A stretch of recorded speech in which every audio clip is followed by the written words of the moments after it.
So I'm sitting there thinking about, my next plan and what I'm gonna do. And my mom comes in the room. She's like, "Hey, so what's going on with the kids? Like, what's gonna happen with the kids?" So I was like, "Okay, so King and Kion are gonna go with Pop Pop. They're gonna come down here, pick him up. We're gonna have to take them to Atlanta, meet him in Atlanta with them. But he's gonna get them, and then Jackson is gonna go with his aunt, his dad's sister. He's gonna go with them." It's like, "Okay, so how long they gonna be gone?" It's like, "Well, Jackson's gonna be gone for the rest of the summer because he's about to start school in August. This will give me a chance to figure out where I'm gonna be living and get him registered in school. King and Kion, I don't know how I can get King registered for school because he's not biologically mine. So I got to figure out how I can get him registered for school wherever I am. And Kion's gonna be in daycare, so I guess King and Kion will just stay with Pop Pop until I can figure out how I can get King registered for school because he's supposed to be starting kindergarten." She was like, "Okay, but question." I'm like, "Huh?" She was like, "Have you talked to Derry?" I'm not. No, I mean he's been trying to call me, but I ain't been talking to him. My mom just looked at me, kind of side-eyed me. She was just like, "I'm gonna ask you again. Have you been talking to Derry?" I'm like, "No, Mama, I haven't been. I haven't been." She was like, "Okay, because there is no need for you to talk to him. No need whatsoever because that man is not going to change. He is not going to change. Look at everything that you done been through.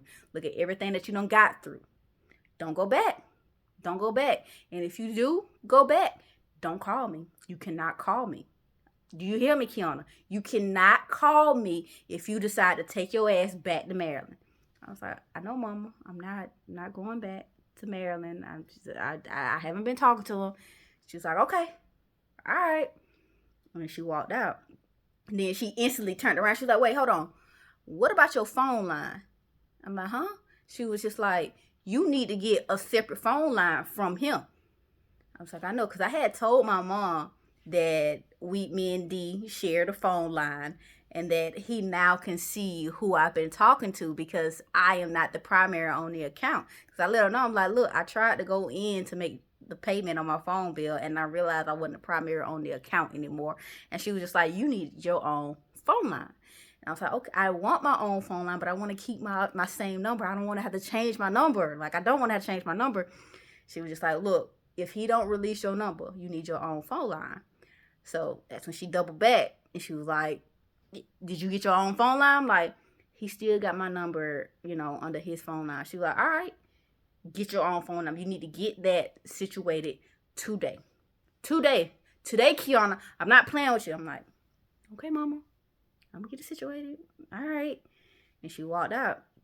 So I ended up calling D. I was like, "Hey, I need you to release my line."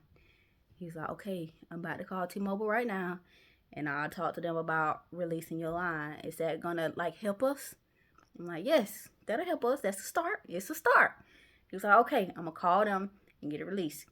5 minutes after I got off the phone with D, a man from T-Mobile called me. He was like, "Hey, so we can get you set up with getting your own phone line started because your line was not released." He was like, "Mr. Coulter told me to give you a call to get that set up for you. I just got off the phone with him. He released your line." I was like, "Okay, good. He's like, "Okay, so now that we're going to get all of this set up, we got to do a little soft credit check." He did all of that. And then he was like, "All right, cool. You don't have to pay anything down. We can start your own line, your own line on your own separate plan." And I was just like, "Yeah, and I'm military." He's like, "Okay, so we'll do your little military discount, put you in the military plan." And I was like, "Okay." He was like, "Another thing, I see that you're still paying on the phone that you have. You're keeping that phone, right?" I'm like, "Yes, I'm keeping this phone and I want to keep my number as well." He was like, "Okay, so you're still paying on that. Do you want to leave those payments attached to this old line or do you want to carry it over?" And I was like, "Leave it on the old line. Leave it on the old line." He's like, "Okay. All right. So we're gonna leave the payment for the phone on the old line. So on this line, you just got your plan. That's it. You're not paying for the phone. He's still gonna be paying off the phone on the other line, and you just got your own line." I'm like, "All right, cool." Got that set up. Got off the phone with them, and then my mom just like, "All right, got my own phone line. I ain't got to worry about paying extra for this phone because he still got to pay for my phone. Like, I'm winning. A win is a win. We gonna let that be. A win is a win. You paying for my phone? I got my own phone line. So I'm excited. So I end up calling Pop Pop because I hadn't talked to Pop Pop ever since the last time me and him had talked. We hadn't talked because Darren was looking at who I was talking to. So I didn't want any more issues. So when they switched over my phone line, I called Pop Pop, let him know that I got my own line now. And then we set up, how we was going to do the kids. So the day come by, take the kids to Atlanta to meet Pop Pop. My mama went with me, introduced my mama to Pop Pop for the first time. That was the first time them meeting face to face in the 5 years that I was with D, and the 4 years that I've known Pop Pop. The first time he's meeting my mom face to face. And so they got their little greetings on, and he was just like, I'm sorry we have to meet under these circumstances. Exchange the kids with the understanding that I was going to get myself together, figure out where I'm going to live, and in the next month or two, get the kids back. Like, once I figure out how I can get King registered, get both the kids back. So we ended up going back to my mom's house. Ended up taking Jax to his auntie. And now I'm back at my mom's house by myself, no kids. First time haven't had kids in years.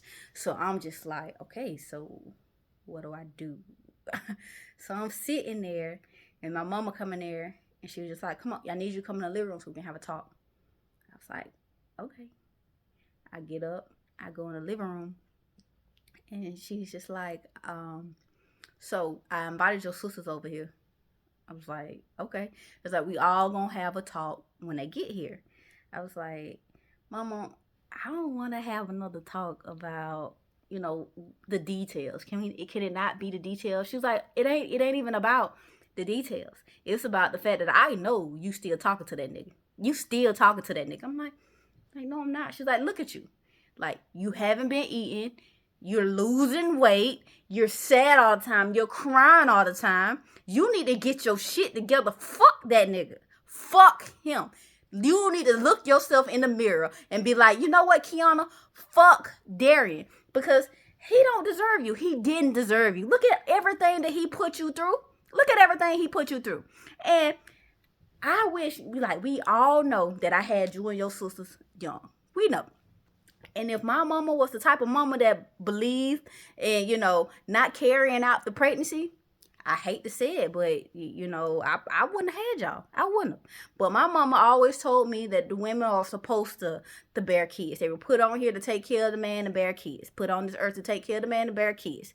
But you see that when I just saw that your dad wasn't doing nothing but get me knocked up, I was like, oh, hell no, fuck that. I don't give a fuck how many kids I got. Fuck him, because he's not doing nothing but get me knocked up. I wasn't doing nothing but having babies and fighting all his other girlfriends. And I'm just like, that's not how I want to live. Fuck him. And then I met, your stepdad. Like, I met him, great guy. But, I still wanted to live my life because I never got a chance to live my life. My mama had me in church all the time. So it's like, yes, I wanted to live my life, and I did live my life. But my thing is, if I had a mom like I'm trying to be for y'all wouldn't have been here. I wouldn't have made the mistakes that I made at such a young age. And I need you to know that you are not weak. Fuck Darian. Fuck him. You don't need him. So what? You got goddamn kids. So the fuck what? Somebody gonna love you regardless. Somebody gonna want to be with you regardless. You see, I met your stepdad. I had 3 kids already. He loved y'all just as much as he loved me. Well, even more than he loved me, to be honest. But still, he loved y'all. You gonna find it. Like, fuck Darian. Fuck him and fuck any man that's saying that they don't want to be with you because you got kids. You don't need them. You don't. And you're not this weak. You are not this fucking weak. You're not. And then as she was saying that, Raven and Brittany come in the house. Raven sat down. She's like, what are we talking about? And I'm just like, nothing. And my mom was like, no, she's still sitting up here talking to that nigga with that he got that shit, that nasty ass nigga. And Ray was like, He got what shit?